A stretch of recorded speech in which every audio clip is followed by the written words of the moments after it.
you go down in this hollow down in there, and there's no wind at all. I mean, the wind can be ripping and roaring up here on top of this hill where the road is, and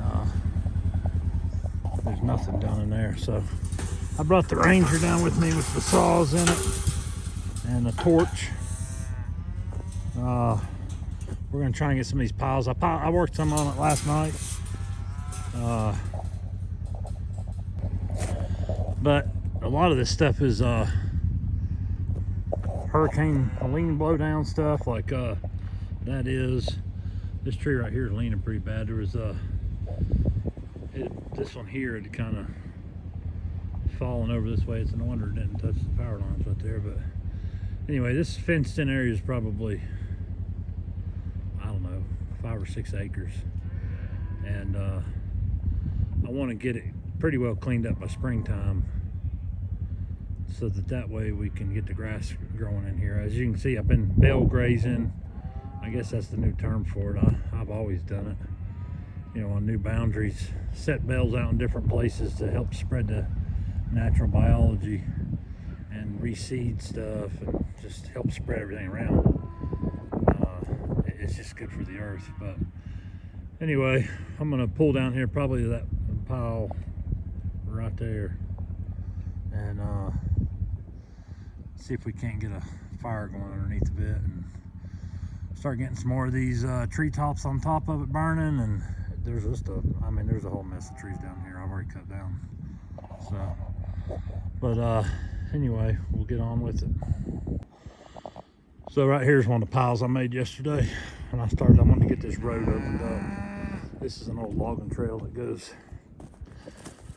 down through in there, down in the holler here. You can see right in there,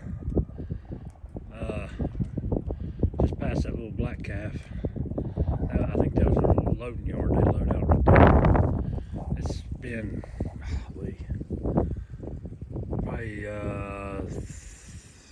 oh man, maybe 19.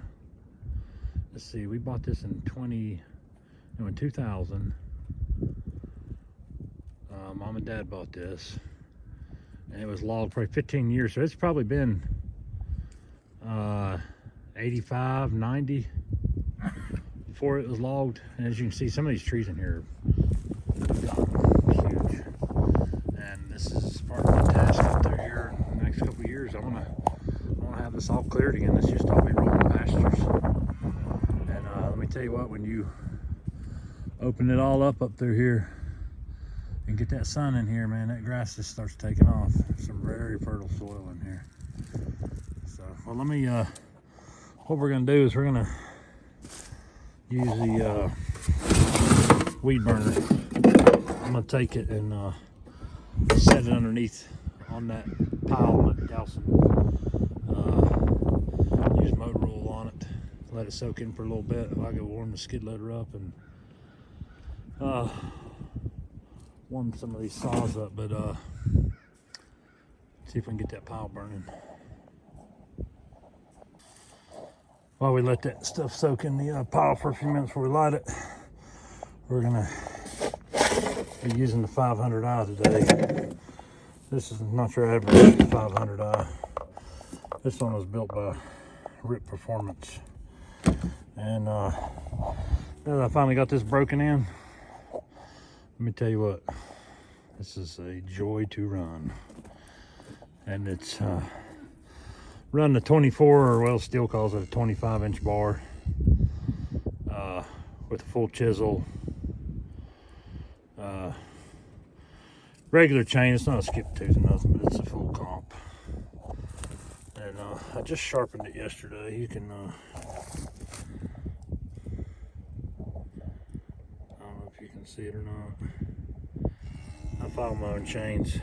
My only gripe about this saw was, when I got it, the guy had, this is a Husqvarna chain on it, and he had filed the rakers down. You can see how far the rakers are down on it. He filed them down way too far. And let me tell you, this saw being new, not broken in, he'd only run 2 tanks of gas through it when I got it. And this thing would bind up. I mean, it was miserable at first. And I finally kept filing the chain. If I hit something, I mean, I filed almost every time I use it. And I've got it wore down now, filed down about where rakers are still a tad bit low, but it'll eat. And now that I've gotten, it's probably had about a total of 10 tanks of fuel running through it now. And it's a brute, let me tell you. I mean, the saw is light, and I just absolutely love running it in this maple and all this other cherry, and even this hard standing. Let's see if I can show you one. I see one right there. There's a dead tree right up in there, just above that cap. There's a stump in that tree. That's a standing dead locust, and that's some of the best firewood you can ever get a hold of. It burns hot. You don't have to let it dry at all. You can take it right there and put it in the stove. But let me tell you what, you talk about hard. That's about like cutting rock, but that saw just melts through her. But yeah, let me get this formed up, because I've got to go in there and buck up some of the limbs off some of these trees, because I think I got everything cleaned up that I had done yesterday. So I'm gonna work down here in this area down in here. There's probably 25-30 big maples down here I've cut down. I'll go in here and clean all the limbs up, or haul. I've got a pile up by the road I'm hauling them out on, and piling the logs up for firewood for 26 into 27. We'll be selling a lot of wood. I'll probably, just in this small patch here, there's probably 25-30 cords. I mean, you can see some of the piles there. This video and don't do it justice. But there's several semi-loads just in each one of those piles. But we will not be short on firewood. And it's a mixture of soft maple, hard maple, several different maples, but it burns good. I mean, it takes about a year to dry. And like this tree right here, I'll probably save it for the sawmill. There's some nice logs, especially from that limb right there down to the stumps, probably 12 foot, and just above that limb up to the crotch right in there, it's probably 14 foot, nice straight section that we'll use it to mill out and build some barns for these critters. What are you looking at? But anyway, let's get started.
pinching today.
It's time to clean up some brush now and burn. I'm gonna cut some more.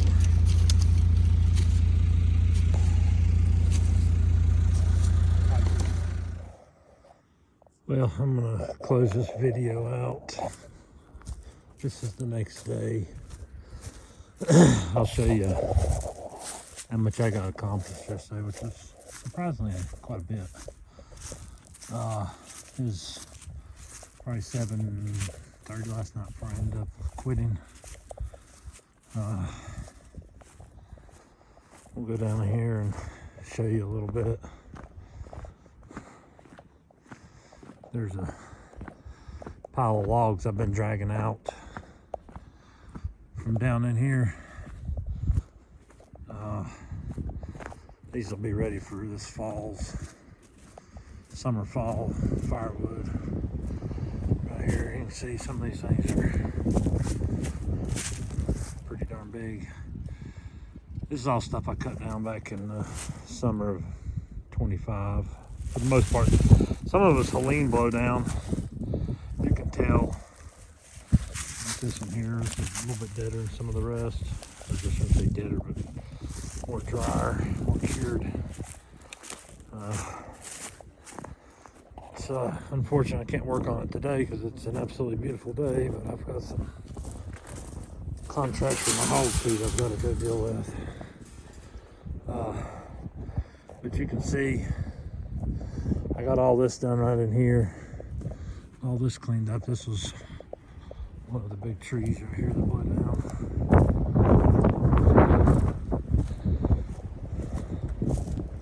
These are all other ones I've cut down in here. This one's gonna come down. You can just see all the stumps. I mean, these maples, absolutely amazing how they grew up here. I mean, how fast. This was a huge pile that I started yesterday. I don't know if I got it. I think you can see it you'll see it earlier in the video burning. And I added to all the stuff on this side of the little logging trail there. Added to this pile. Here's all the tree stumps. I mean, you just see them all down through here. That pile right there is all cured. It's actually ready for firewood now. If I ever get time. There's a few of these, few rounds I was playing around with when I first got that 500i. Seeing how it done. And fed down on this section. I'll put a few bales out around through these stumps and get some seed in here, fertilizer, and just some of the natural bio of the earth back up in here. So it'll be heavy grass. These trees all right there by the cows, all of them are coming down. There's a dead one right up there that's coming down. I'll probably cut that one down at the pile. The other two larger ones are gonna stay. They're pretty, absolutely beautiful trees in the summertime. Have a little Silvo style forest is what my goal is. Come down in here.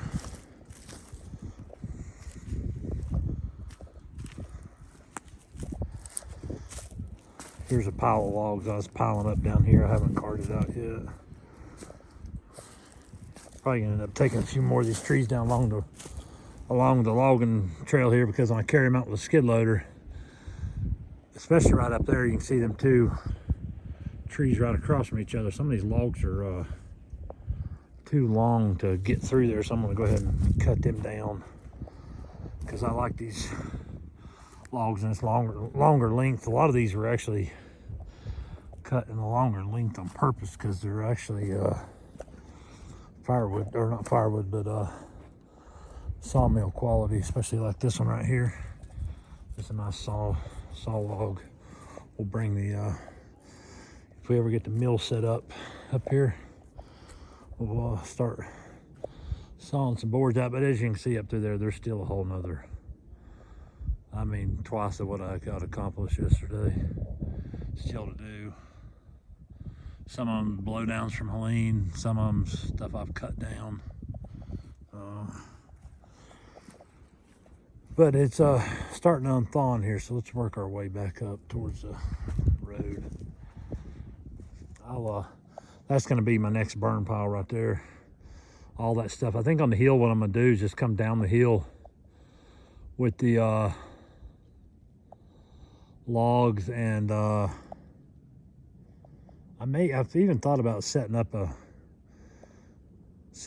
wood yard in here, down in here, because I mean, I'm gonna have just cords after cords of wood, and the less I have to card them, the better. But that being said, the nice thing about up there by the road is I can cut them, split them, and load them right in the dump trailer, send them out, or I'll just create a large pile up there, and I can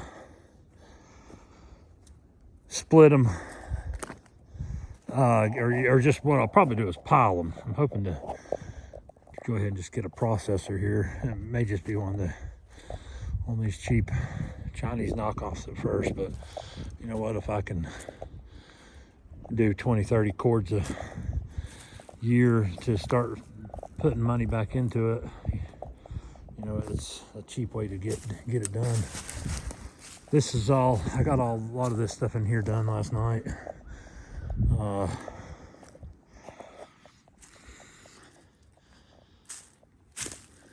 This is the original burn pile that you will have seen me start there at the beginning. It's still actually smoldering some.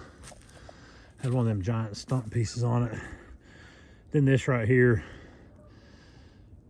skid loader started running out of fuel, and of course the fuel's on the back of the truck, and the gooseneck was hooked to it yesterday, and by the time it's 7:30 and I was done.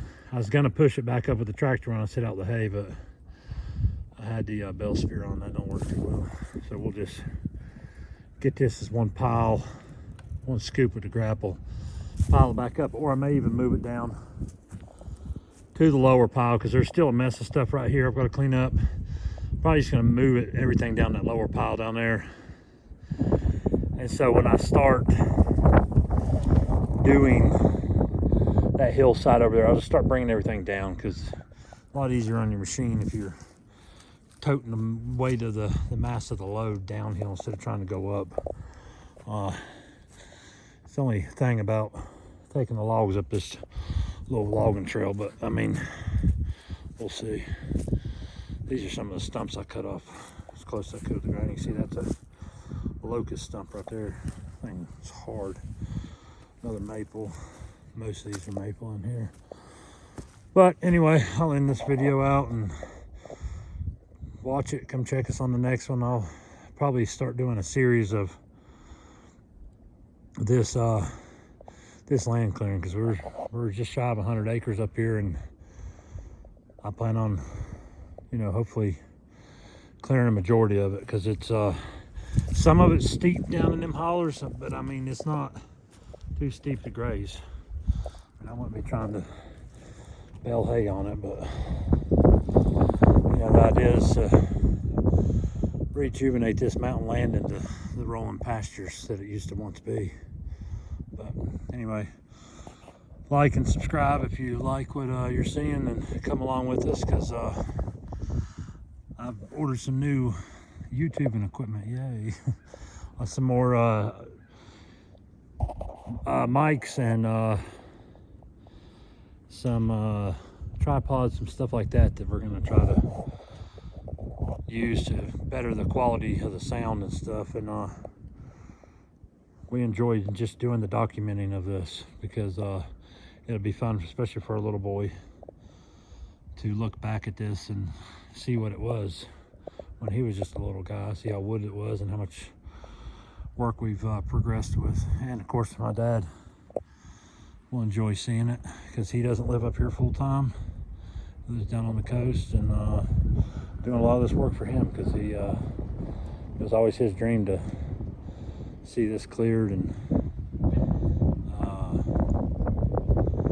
know, have animals on it, ruminants on it, because they did some up here. And when they first purchased this land and stuff, like I told you before, it had been timbered about 15 years, so a lot of the stuff was just shrubs up here, not these big, you know, viable firewood logs and sawmill logs and stuff like that. So, but anyway, check back in with us. Thanks.